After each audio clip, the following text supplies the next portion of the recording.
Hello dear friends, my name is Dr. Aisha. Today we will discuss here a very important topic. After caesarean section यानी बड़े operation के बाद बहुत सारे patients कमर दर्द की शिकायत करते हैं और ये कमर दर्द जो है बाज़ औक़ात मुस्तकिल हो जाता है और बहुत सीवियर किस्म का होता है कि पेशेंट्स को आम तौर पे घरेलू टोटकों और मेडिकेशंस यानी पेन किलर लेने के बाद भी आराम नहीं आ रहा होता और जब वो डॉक्टर से रब्ता करते हैं तो वो आम तौर पे बहुत थक चुके होते हैं इस कमर दर्द से और वो बहुत परेशान होती हैं कि बिफोर सिजेरियन सेक्शन यानी सिजेरियन से पहले हमें ऐसा कोई मसला नहीं था, लेकिन सिजेरियन सेक्शन के बाद हमें सीवियर बैकएक की कंप्लेंट होती है उनकी कि आम तौर पे वो अपने घर के काम इवन बच्चों को फीड कराना ये भी उनके लिए बहुत मुश्किल हो रहा होता है। यहाँ मैं आपको बताती चलूँ कि फ़र्स्ट ऑफ ऑल आप लोगों को पता होना चाहिए कि सिजेरियन सेक्शन में जो हमारी स्पाइनल कॉर्ड का बैक का हिस्सा है इसके अंदर हम एनेस्थीसिया यानी इंजेक्शन देते हैं।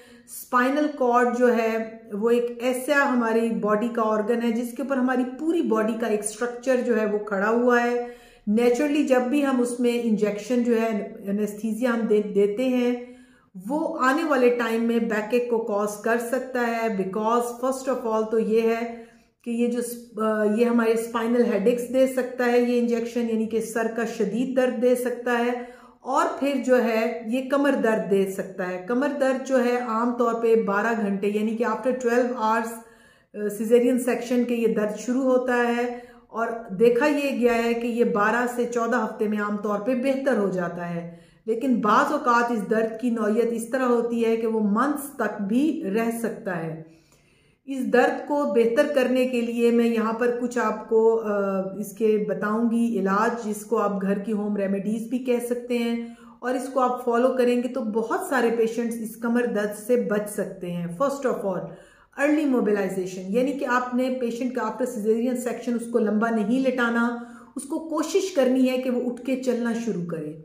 Second important cheese, hydrate the patient, यानी कि पेशेंट ने पानी पीना है और उसने अपने आप को प्रॉपर हाइड्रेट करना है ताकि जो एनेस्थीसिया का जो इंजेक्शन का असर है वो विद टाइम जो है वो बेहतर होने लग जाए। थर्ड इम्पॉर्टेंट चीज़ होती है एक्सरसाइजेज। एक्सरसाइजेज इस तरह से कि मैं इसमें आप लोगों को जिम नहीं कह रही, मैं हैवी एक्सरसाइजेज नहीं कह रही, लाइट एक्सरसाइजेज जो हैं जिनसे जो आपकी बॉडी के मसल्स, बैक मसल्स जो हैं वो प्रॉपर हरकत में आ सकें। वॉक कर सकती हैं आप और लाइट एक्सरसाइज से स्टार्ट ले सकती हैं ताकि बैक बोन जो है आपकी वो बेहतर हो जाए। उसके बाद जो इम्पोर्टेंट चीज़ है वो ये है कि हॉट एंड कोल्ड जो है आप इस्तेमाल कर सकती हैं। पैक्स जो हैं वो बाज़ार में इजीली मार्केट्स में मेडिकल स्टोर्स पे अवेलेबल हैं।